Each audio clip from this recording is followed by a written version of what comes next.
Hey, good afternoon, and thank you for joining us today for our third webinar in the TridiumTalk Specifier series, Writing Cybersecure Specifications for Buildings, What You Need to Know. All of our events are recorded, so if you want to go back and hear our prior Niagara 101 for specifiers or the Crafting Powerful Niagara Specification sessions, you can easily have them replay from our website. Today, we're diving in more specifically on the subject of cybersecurity. I have the honor of introducing two industry leaders who are going to speak from their relative positions on this subject. First, Kevin Smith is a cybersecurity director of Honeywell and served as the chief technology officer for Tridium, leading the team that was responsible for developing the security capabilities of the Niagara framework. On the other side, we have Fred Gordy, Director of Cybersecurity at Intelligent Buildings, a leader in advisory and assessment services for an impressive portfolio of commercial, education, and government clients. One last housekeeping item, we do have a Q&A button at the bottom of your screen where you can post your questions and we will try to address them live during the Q&A portion at the end. So without further ado, here's Kevin. Thanks, Michael.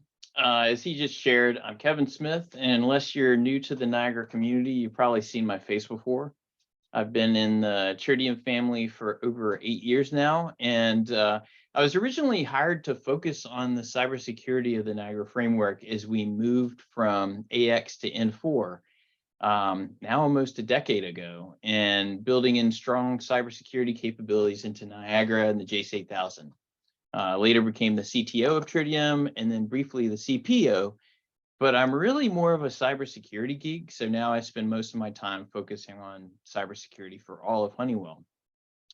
Fred Gordy from Intelligent Buildings is no stranger to the Niagara community either. I remember first seeing him in a general session on cybersecurity at a Niagara Summit about, I think it was the 2014 Niagara Summit, speaking on cybersecurity.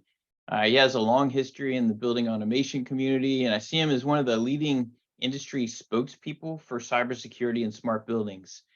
Someone on LinkedIn recently paraphrased Jack Nicholson in the movie A Few Good Men about Fred, saying, "Way down deep inside, we want you on that wall and we need you on that wall," educating us about cybersecurity and smart buildings. And I found that to be both funny and true. Usually when I meet up with Fred, we usually exchange stories about cyber attacks that we've seen in the industry, how they happen and how they could have been prevented. And he's probably going to share a little bit of that today. Today, he's going to talk about what he sees about the state of the industry, what needs to happen, and then we're going to talk about what you can do as a specifier to make sure that you put the right cyber requirements in a spec, because that is incredibly important. So forgive me for putting this picture on this intro slide. It's the ubiquitous hacker picture that you see often in the news media and the headlines. He's got a hoodie and he looks like he's reaching out through the matrix to hack all your stuff. And we see this picture a lot because it seems like every week there's a new cybersecurity breach or a new cyber attack or a new ransomware attack that hits the headlines. And so they use a picture like this usually. But I feel like we see the headlines so much, we've become numb to it. But it's true. Certainly, we see the attacks happening. And we see a lot of the headlines in IT systems, information technology, and probably a little bit more than we do in the OT systems, operational technology. But we also see those headlines too. But for the most part, in buildings, we're finding that organizations have typically tried to stay out of the press and the public eye, which may actually give us a false sense of security, thinking that everything's fine. But everything's not fine. The state of the industry is not fine. When I talk to customers, I get customers that reach out to me about attacks that they've experienced, that they have kept secret, where it's taken them 8 or 9 months to recover from a cyber attack on their building networks. I even heard stories where attackers breached physical security to perform attacks on JACEs and supervisors, in some cases actually stealing them. So this is a big deal. And customers who've experienced these incidents take cybersecurity far more seriously than they did before. And they now realize that cybersecurity has to be a true partnership with many stakeholders. And it's complex because in a building, you have lots of different types of roles. You have the building owner who owns assets. You have tenants. You have an IT department. You have facilities departments. You have contractors, and you have integrators, and you have users, and they all have roles to play. And you have to think about all of this when you're writing specifications. Hopefully you got a chance to see Ed Merwin's Tridium talk last week, crafting powerful Niagara specifications. It's on YouTube on our Tridium channel. If you didn't get a chance, I certainly recommend it. And he touched on this subject of the complexity and all the roles involved, right? Certainly the specifier will own writing the spec, but it involves active input from lots of stakeholders. It involves guidance on the products that you're going to bring in, how you bring them in, and it involves how things are going to be executed. So for your buildings, you need strong cybersecurity standards for the products that you bring in. And some of these standards might be dictated by organizational or local policy, rules, regulations that you have to adhere to, and it involves a conversation with the key stakeholders. You need to make sure that the vendors of any products you're going to integrate with have strong cyber capabilities and provide guidance on how to configure them securely. And you need to make sure that those vendors actually patch those products regularly. The systems in the building are going to have to be actively managed and watched. And so there are going to be requirements about configuring audit logs and security visibility into those systems. And you're going to need to have requirements for your systems integrators and how they set up systems and rules for your contractors. And you'll need requirements for the handoffs and the training. So this is just some of what the specifier needs to think about. And as this slide says, it's complex because of all the people involved. But for now, I'm going to pass it to Fred. He's going to go into some stats and some real world examples. He's going to talk about what's needed in our industry. And then I'll be back and I'll talk about some of the specific requirements that you'll have to think about as you're writing specifications. So, Kevin, thank you. First off, I really appreciate the intro. I'm humbled by what you had to say because, and also Michael, thank you for the opportunity as well. I have been doing this for a little while, but I originally started out in 2000 as an integrator. In fact, I cut my teeth on an R2 chase. Some of you may not even know what that is because it's been a little while. But before that, I was an IT guy. And I spent about 15 years in that world, but I got kind of, I don't know if you'd say bored, but I put my resume out there and this company called me up and they explained what it is that they wanted to do and this building control thing. And I said, that's not really my thing. And they said, yes, we're looking at you specifically because you have network experience, and these devices are getting connected to networks and ultimately to the internet. So when I started, Kevin made mention of the fact that you don't hear about this much. Well, when I got started, I was hearing it everywhere. Who cares if they turn the lights on? And what we're going to do today is I'm going to show you some examples of some of the things that we've seen over the years. But also, too, even though these attacks haven't been reported, there have been there's been different legislation and things that are being trying to get up through the ranks, if you will, that are requiring more and more depth in reporting. And what I mean by that is it's not just a personal information, and it's not just a have patient healthcare. There's one particular one that if your company is 50 employees or more and you get hit with ransomware and you pay it, you have to report it. And it doesn't matter what system it is. So let's take a look at how we got where we are today. So because nobody's reporting this stuff, there's very little statistics out there. But fortunately or unfortunately, for the past 6 years, we've been gathering statistics. And from 2020 to 2021, the attacks have increased by 600%. It's possible that it could double 21 to 22. We don't have those stats in yet.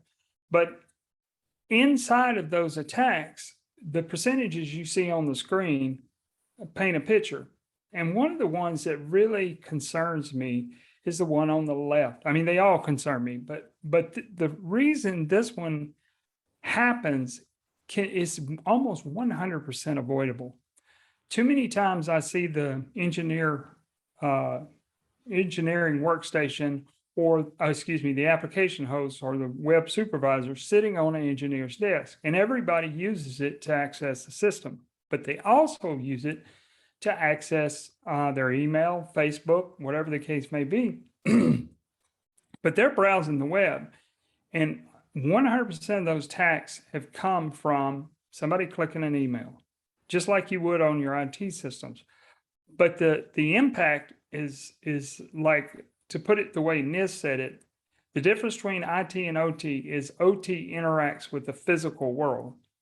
Network infiltration, what this is these bad guys, and I've got a couple of examples of that coming up, but these bad guys will use the OT system to make their initial breach in, and they'll sit there and they'll watch and wait and look for holes to go into the corporate side. Equipment damage, I got a couple of examples of that. That's where the attacker literally comes in and tries to destroy the equipment. And the concerning thing is we're seeing a pattern that tells me that the people that are doing this didn't just arbitrarily damage the equipment. There seems to be some knowledge there. And this last one, this is really concerning. DHS head Alejandro Maracas coined a term last year. It's called Killware. And what Killware means is it either hurts people, kills people, or causes operational damage. So this is something that's on the rise. And recently I've seen a report by a couple of other guys that have worked with the ICS side, and there's been actual deaths from somebody getting into a system.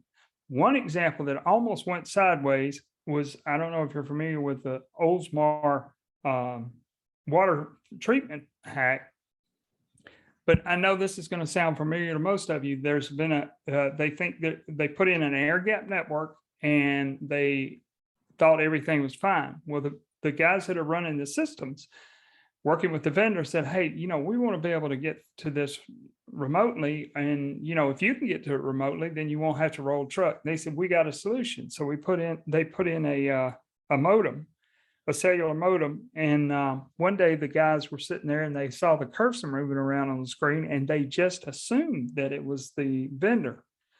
A little bit later, they noticed that they had gone into the chemical mixtures and they were up in the mixtures. So they did pull the plug on it, but a lot of people could have. I think there were 50,000 people that were on that water system. Don't quote me on that. Next, please. Okay, so let's talk about those attacks.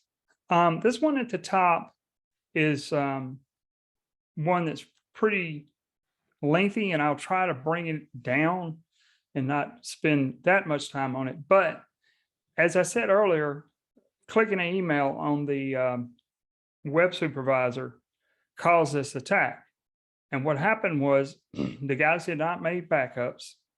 And one guy was sitting there and he clicked it, and it looked like it came from one of the other employees. And it said, here's some pictures I want you to look at. He clicked it, didn't go anywhere. That guy came walking through and he said, hey man, the other one said, hey man, I clicked that link and it didn't go anywhere. And he said, what link? I didn't send you anything. So they both kind of like, oh crap. So they went and backed up the system. Well, when they backed up the system, obviously they backed up the garbage that came along with that. And so they called their vendor. The vendor came in. They brought them a brand new machine, and they took that nicely recently put it back on. Everybody went home around 6, 7 o'clock that night. The next morning when they came in, the building was very hot. And so when they went to their system was still up and running, but they saw the central plant a lot of the controllers were down, and there was just all kind of problems. Well, they went out to the central plant. Somebody had gotten in and defeated the protects on the VFDs, the variable frequency drives, and had basically screwed them up. This caused cavitation in the pumps. Some of the pumps got pitted, and they bricked controllers, wiped them totally out. This is one that tells me this was not just a random, oh, what is this? Let me click this and see what happens. So just like in the earlier days of hacking, programmers became hackers, bad guys. Well, our world, we don't want to see that happen in our world, but the reality it will. But anyway, after they went through and they also had to tear the chiller down to make sure there was no damage in there. This took them 92 days to recover from one email click. Recently, a vendor came in and plugged into a customer network and released a Russian-based malware. It damaged some of the workstations, but there was no viable forensic data. There was nothing there for us to get because logs aren't set up correctly and that kind of thing. This one's kind of funny, if you want to call it that. Somebody had gotten into a control system and were doing crypto mining. They were using some of the systems in there to do crypto mining. If you don't know what that is, it's, I'm not going to sit here and tell you I know all of it, but that's, cryptocurrency. I'm sure you've heard of that. Now this is the really disturbing one. A former employee of the vendor got fired. Now there's no user management typically with these systems. They're left that you could have users that hadn't touched system in years, or everybody's got a single user. In this particular case, he got fired. He was mad. He went into one of their biggest customers in through one server, through TeamViewer, and he bricked several controllers. And then he wiped out 2 other servers. One was a lighting control server because he could get to it. And I can't remember exactly what the other one was. And then on the way out, he trashed that server too. But here's the problem. It was a single user that the vendor used. And so really they knew who it was, but there was no forensic data or nothing to pin on him, if you will. This last one is also concerning. Everybody thinks, well, I got an exposed printer. What's the big deal, right? Well, I went and did an assessment at this one location out in California. And when we were walking through the parking garage, I said, well, are we going to check the parking system? And then he said, no, it's not on this network, on our building network. And that's a contractor. There's the word contractor vendor who is responsible for that. And I said, yeah, but whose name's on the outside of the building? And he said, no, we're not going to do it. 2 weeks later, I went back out to California to do another assessment, met that same guy. And he said, remember when you said we probably should look at the parking system? I said, yeah. And he said, well, one of the parking guys had put in a wireless access point, and somebody, we don't know who, got in and printed, there's a bomb in the building. But they thought it was a joke. So there was like a couple of hours of just waiting to see if one of the other people had done it or something like that. And then when it became apparent that they hadn't, they went to the facility staff. There were a couple of government agencies that were in that building, and also a social media company. They had to dump the building for 2 days. And it wasn't just they went through and looked, they had to climb that building from top to bottom to make sure. But there was no bomb, but they lost 2 days of operation and productivity. Next, please. Okay, so there's another aspect to this, and this really ties into the specifier side of things, is we work with a lot of IT groups, and some are very, very helpful, and that's great. Some of them are too helpful, and we'll talk about some of those. But you can't just go into these systems. I know you guys know this, but IT, when you get them involved, they're going to use their hammer and their screwdriver and their wrenches to do what they know to do to the system. The problem with that is a lot of times it causes more problems than it solves. And the breakdown of those instances is vulnerability monitoring is the number one thing that has taken down networks. And I'm talking 7 figures to bring them back up. Patch updates is the next one because IT pushes out patches. We'll talk about an incident there. User management, there's another incident, and this one, I think you'll all see why the specifications for this stuff, like what they can and can't do to the systems, the vulnerability monitoring, how they can patch and update. And user management is not just like IT. And then intervention, what that means is somebody has come in there and was trying to set up some things and disconnected switches, and when everything got back connected, the system didn't work right. Next, please. So this one at the top, secure area open to general public. Excuse me. Oh my goodness. Sorry, I copied that, but that's okay. I can talk about it.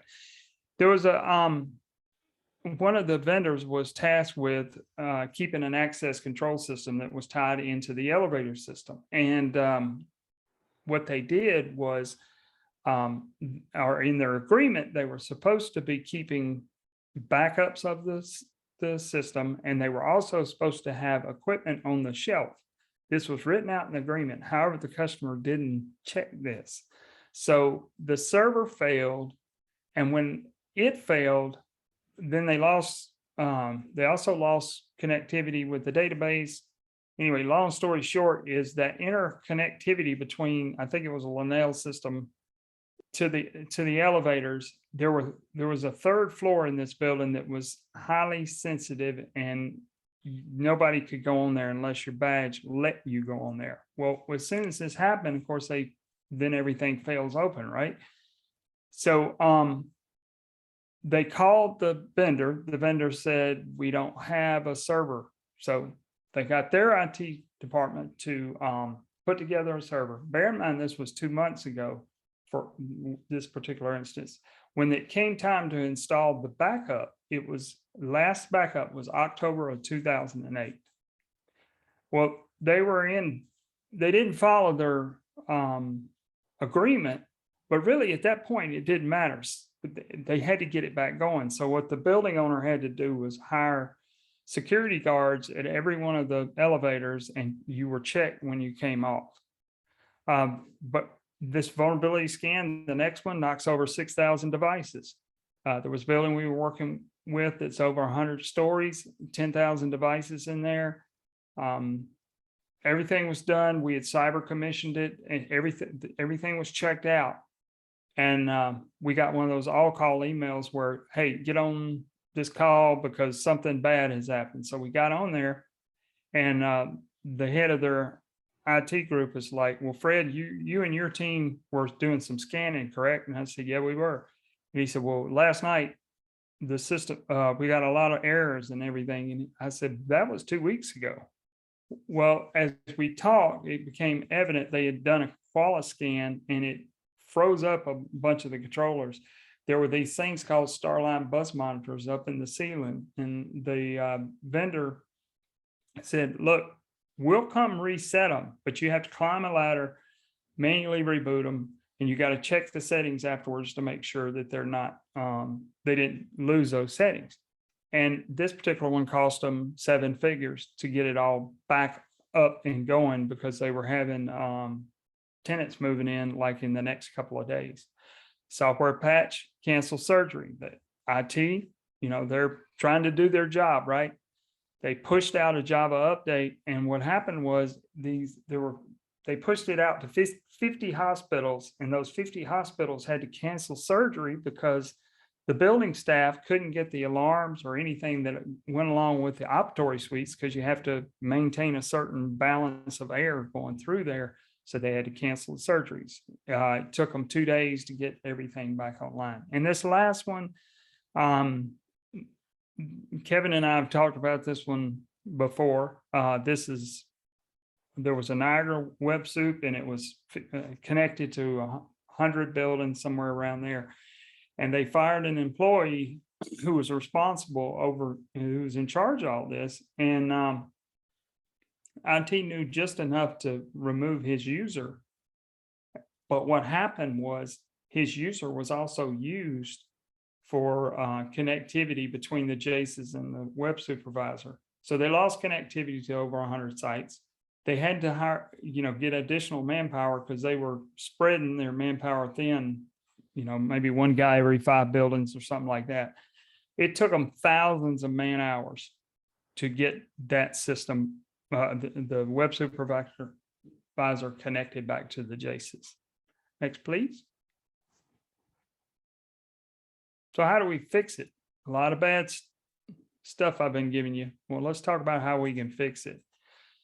So there's 6 questions that you need to ask, or the building owner needs to ask himself, and you can help them do with this. First one is, do I have a building control system cybersecurity program? Most of them don't. They have an IT program, but they don't have the policies and procedures. One of my jobs is reading people's policies and finding the gaps and the policies that could do detriment to the control system. I rewrite them, or I amend them, and we go through that. But I have worked with some very sophisticated people, financial institutions. They don't have these, so they're doing it now. The next thing next is, are all the devices and softwares that run my building accounted for in an up-to-date asset inventory program?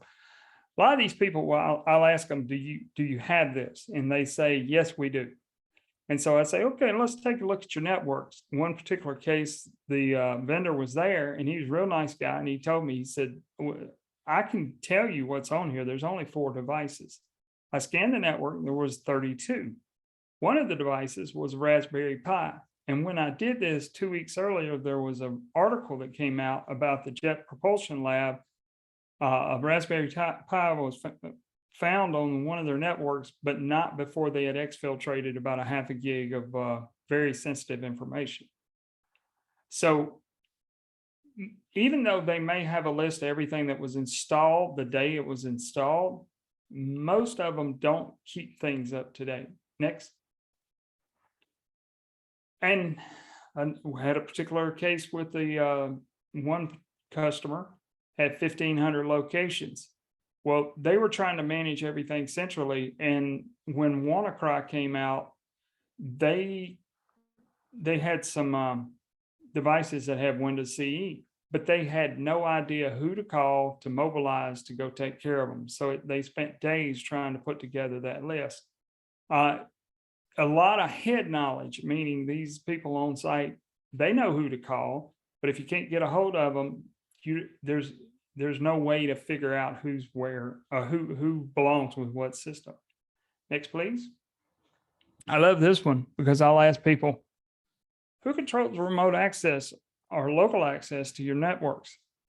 Well, 90%, 99% of the time, well, not 99, 90% of the time, it's usually the vendor. The vendor has the remote access, like the team viewer that I talked about before. So those kind of things need to be written up when you're putting together the system, and who's accountable and what roles, who's going to check this out, but also to check your networks, because you never know when a hole opens up. Next, please. And along that same line is, are these networks documented? Because over time, I call it network creep. People will add this, that, or the other to it.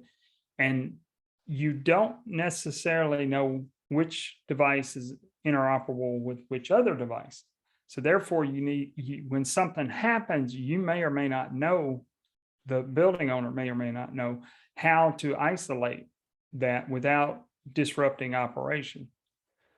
And the last one, this one is rampant. It doesn't happen. People don't back up, or people back up to the very web supervisor that they're trying to would try to recover to, or they put it on the thumb drive and so has it in his pocket. Or I think I left it at home. I mean, the stories are endless of what we've seen, but as I said earlier, like that one where the 92 days to recover, those guys thought they were doing good, but they didn't have a backup process. They didn't have accountability. As a specifier, all of these that I've said here, these people need your help, is one way to look at it. And so we're going to talk about the next section. So about 2 years ago, I got involved with buildingcybersecurity.org, and there's myself and the two NIST SMEs and one of the authors of ISA 62443. There's a guy also retired NSA who is now with Center for Internet Security running that. And we began going through all the standards, trying to come up with something that really worked in the building control space. And after a lot of review, 62443 was made for the industrial control space. And there is very defined pieces of this. And the one that is really telling here is, if you notice, the building owner manager will delegate responsibility to the service provider. And he tells them, this is what I expect. This is how much security, and this is how I need it connected. Here are the processes. Here's the policies. Here's the things that need to happen. The service provider then goes and finds the products like Tridium. Tridium, we'll talk about, Kevin, I'm sure we'll talk about this later, but some of the changes that these guys have done is, it almost makes it, I don't want to say foolproof, nothing's foolproof, but you got to find those products that do meet that. And when that technology supplier going backwards, provides the product to the service provider, it's the service provider responsibility is, did it meet all my specifications? And if then from there, the service provider hands it over, installs it, whatever you want to call it, into the building, but the owner is not off the hook. They have to make sure, just like you would commission air handler, a system for whether the sequences operations were working correctly. You have to do the same thing here, but everybody shares that responsibility. And let's, if you want to get more information about 62443, it's a pretty large body of work, but if you'll notice across the bottom, what we focused on were the security program requirements for the asset owner, the security risk assessment and system design, which fits nicely in specifiers, requirements for the service provider, and then system requirements and security levels. And security levels help.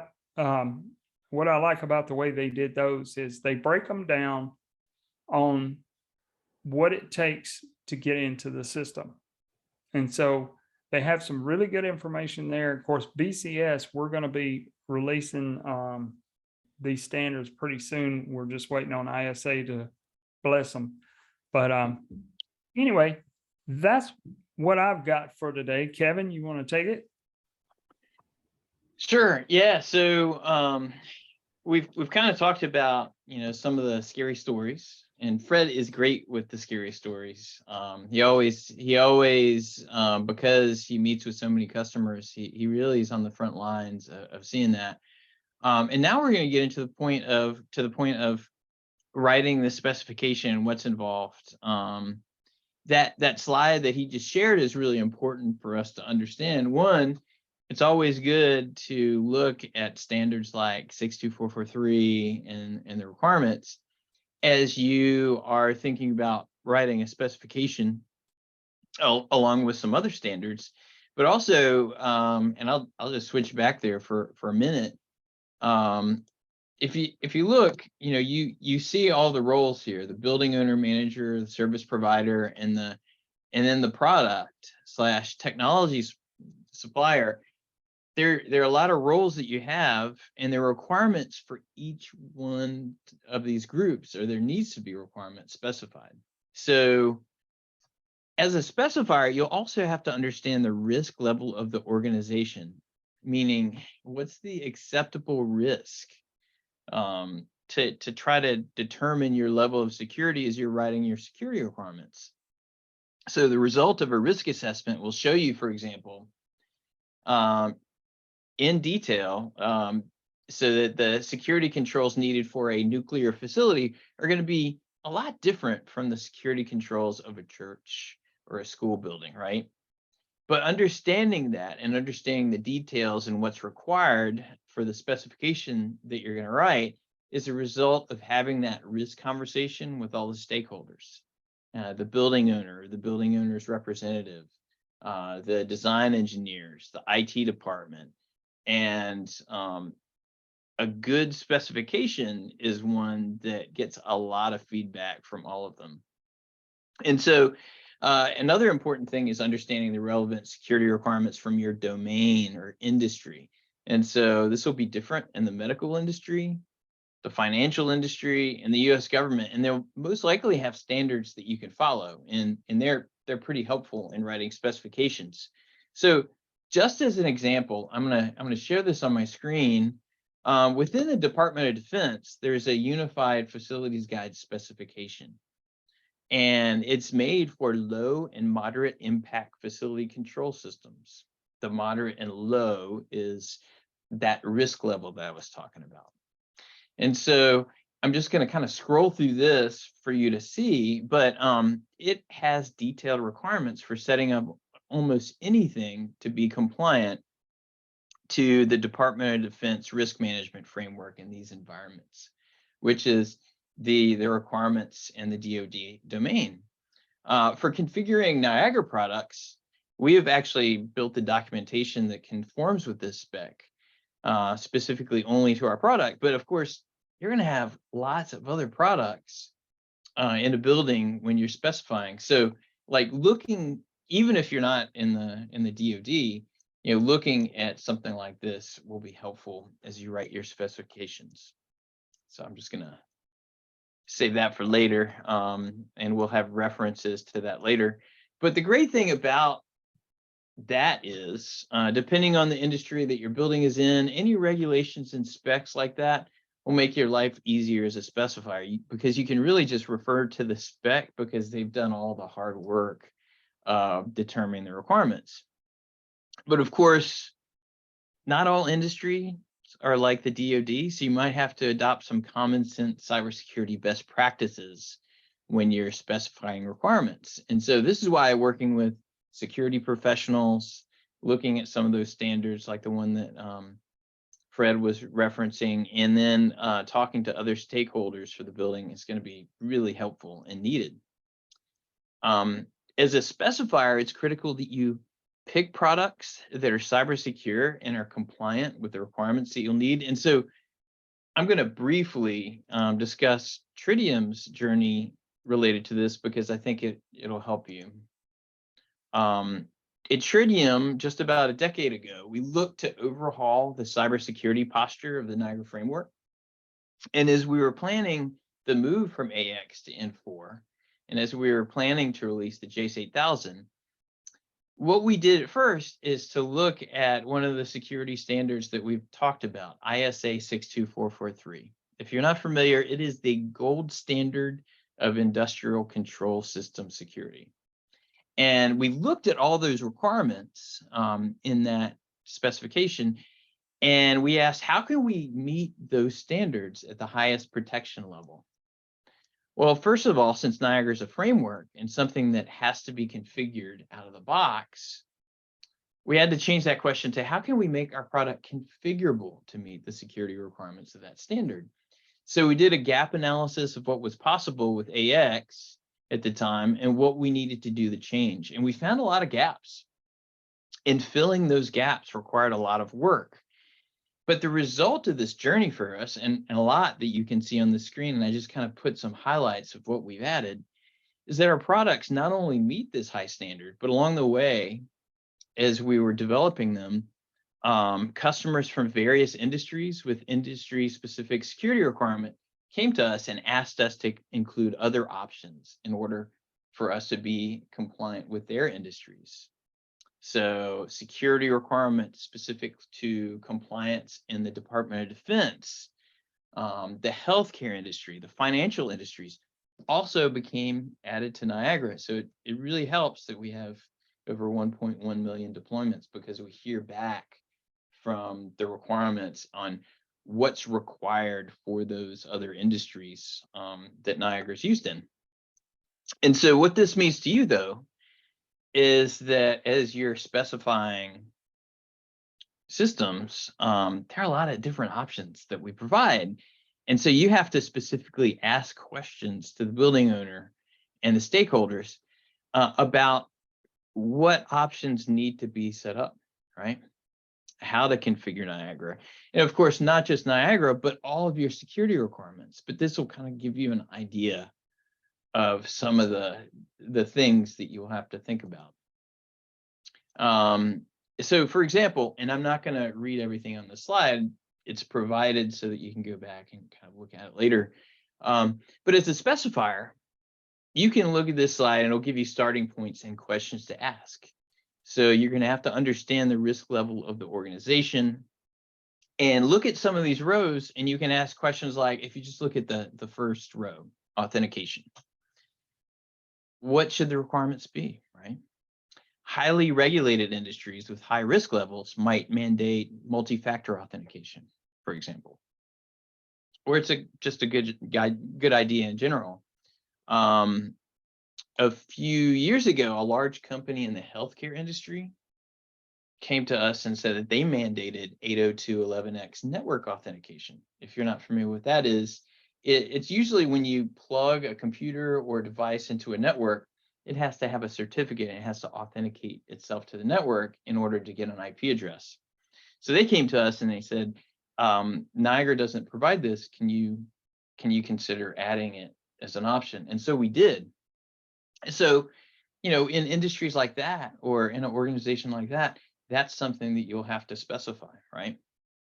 If it's a commercial building used for a large company, maybe the requirement is integrate with their single sign-on infrastructure with SAML2, or integrate with their LDAP infrastructure. And it's also a great practice too, because if you integrate Niagara or your other systems with those enterprise systems like single sign-on or LDAP, usually those systems are highly monitored by the IT department.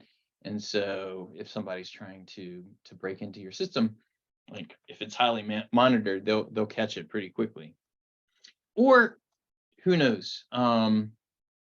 It could be that the organization is fine with the defaults because the default authentication mechanism, which is scram-shay, is a secure mechanism that's used. So as you're looking at a slide like this will just kind of give you an idea of what questions to ask and what to look into to figure out what's required. Hopefully by looking at this slide, it'll give you questions to ask. And when you look like at things like role-based access control, you should be thinking, well, what security roles should be set up for the systems in the building, right? What types of people should have what types of access? These are really good conversation starters. Another thing that we've done at Tridium and other resources that might be helpful as you're writing specifications is we're trying to educate our community on cybersecurity. So we built in lots of options and we realize there's a learning curve. And so that's why we have all this documentation and content. I'll call out a few in particular. The first is the Niagara Hardening Guide, available on our website.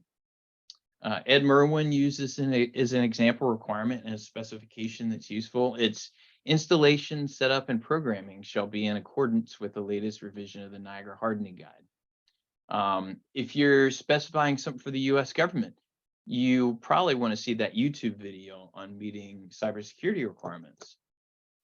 And Niagara supports BACnet Secure Connect, which is the secure BACnet standard. And so as you're specifying requirements for building, this data sheet is going to be helpful to you. And so you can find all of these on our website and videos on the YouTube channel. Another thing that you're going to find useful as you write specifications can be found in the capabilities of Niagara's security dashboard. So if you're not familiar, over the years, as we've been adding cyber capabilities to Niagara, we found that there's often a disconnect between what the facility manager or building owner thinks the security posture is and what it actually is. We found this also to be the case with Niagara deployments, meaning somebody builds the requirements for a job and specifies it. An integrator comes in, does the job, but there was no easy way for someone to check on the security posture of the Niagara deployment. So certainly someone is a specifier should say that configuration of Niagara shall conform to the Niagara Hardening Guide. But for somebody to check compliance, it can be a tedious task. So we came up with a security dashboard and released it 4 years ago now. It shows you quickly how secure things are configured in all the Niagara systems in your network using the colors red, yellow, and green. And it gives you tips on how to fix them. And so that means for a job, an integrator can use this to double check his work to make sure that the system's set up in a secure way. And it also means the facility manager can also demand a certain level of security and check compliance with the dashboard. It's been so helpful for our community, and we've even made it customizable, and we continue to make enhancements to it. So I really think that you should say for all Niagara systems, the security dashboard shall be enabled. Depending on the level of acceptable risk, which is that conversation that you have with the owner or the owner's representative, you might want to adjust how many red and yellow items there are that are acceptable to you and specify that. That way, it's going to be easy to prove compliance on a job. And so I think, you should say, there should be no red items on the security dashboard. Red means bad, yellow means warning, green means good.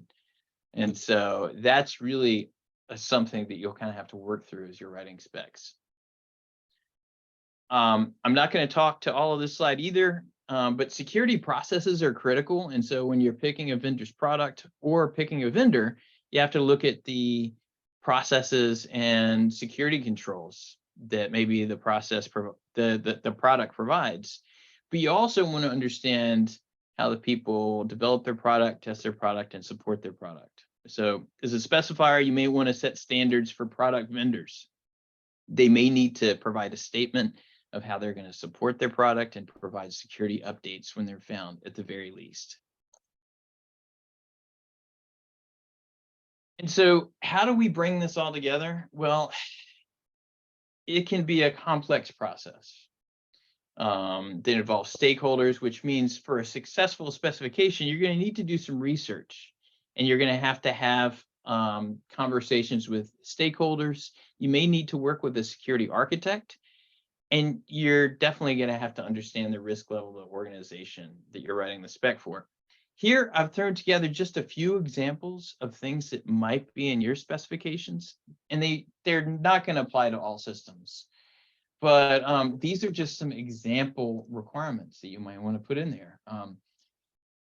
For example, if you look at authentication, Niagara systems shall be configured to utilize the digest scheme for authentication. Anyway, I'm not going to read all of this, but hopefully you can go back and look at these slides and see if they work for you. I've come up with some example roles for role-based access control, where you're going to have to work with stakeholders to define the roles. I've come up with some language for if you're in the DoD using the Unified Facilities Guide spec. um, having no unencrypted transmissions and things like that. And so what we'll do is we're going to have this available for you to download and look at later. And so maybe some of these are applicable to your specifications that you write. And at the very least, they'll be kind of a starting point for you as you're having those conversations with the stakeholders. So with that said, we are actually coming short on time, and I'm trying to figure out, Fred, are there any other things that you think that we need to mention here for writing specs that we didn't cover? Not actually. I mean, we cover pretty much it, but I can't emphasize enough that, you know, everybody in the chain is responsible, but as a specifier, you can set a standard and also help educate some of these building owners as to what, you know, what things should be enabled. And because it is, everybody right now, when it comes to cybersecurity for building control systems, is in the learn phase. So anything that you can do creates a value add for what was the service you're providing. So that'd be the only thing that I would say in regards to that.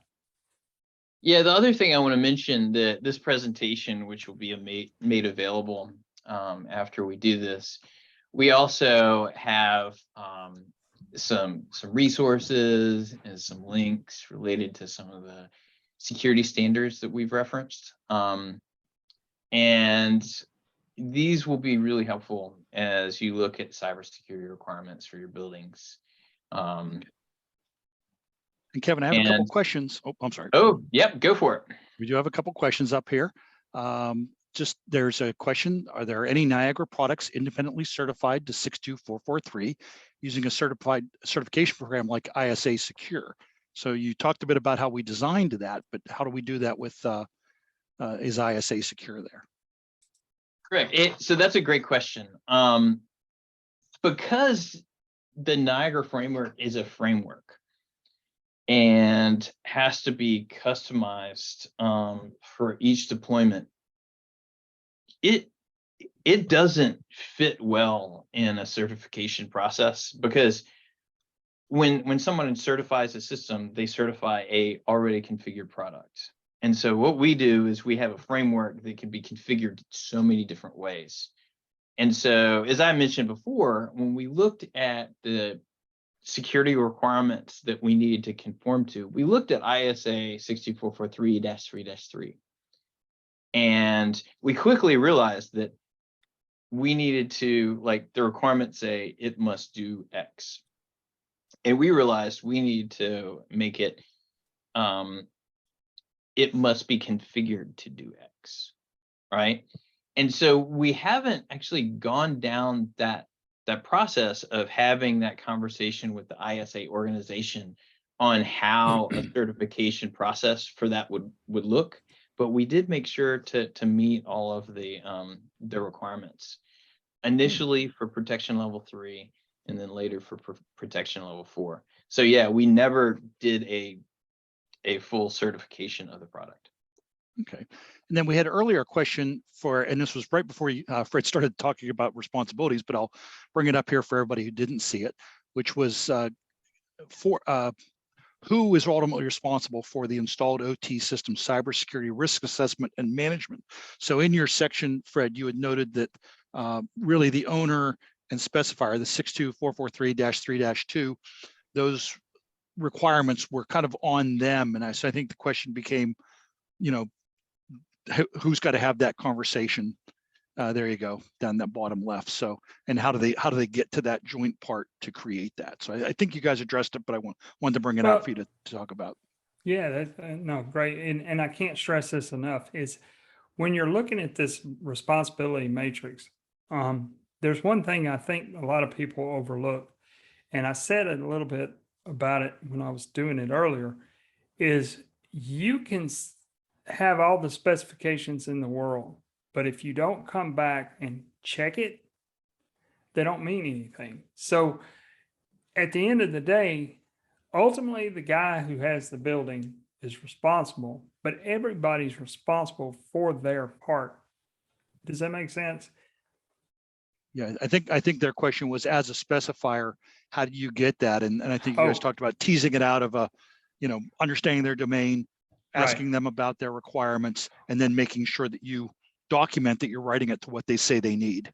If you look at 62443's risk assessment process, there's a thing in there, risk tolerance, and Kevin was talking about it. I mean, but in this risk assessment, it talks about risk tolerance, and the organization needs to understand what their risk tolerance is, because I mean, we could spend a whole lot of money on cybersecurity, but is it necessary for this or for that? What is that?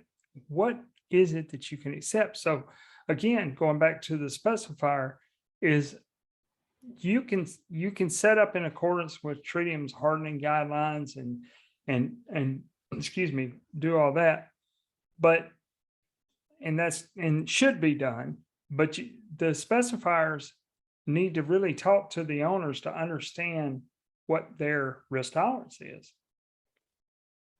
Okay, and a couple last questions. One, how do we address the OT cybersecurity for pre-existing OT systems where you may have hundreds of thousands of existing devices in intelligent smart buildings? They're maybe 10 years old, maybe being connected to remote management or even cloud-based services and apps now. And I think, we go down if Niagara is managing over top of that, it can manage risk underneath it. And how would you say you would handle that from your system point of view, or from each device are you worrying? Well, again, and I'm glad that question was asked, because that's another hot button topic for me. Is there's 87 billion square feet of commercial real estate out there, and there's a ton of systems out there. So going back to risk tolerance, is if you have a portfolio of buildings, what you need to know which ones you need to attack first. However, regardless of that, there's a couple of key things. Is do you know what you have connected? Do you know how it's configured? And do you know who has access to that system?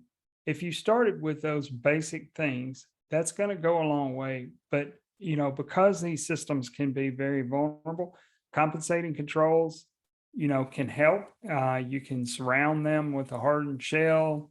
I mean, there are ways to secure what's there, and most people don't like ripping and replacing.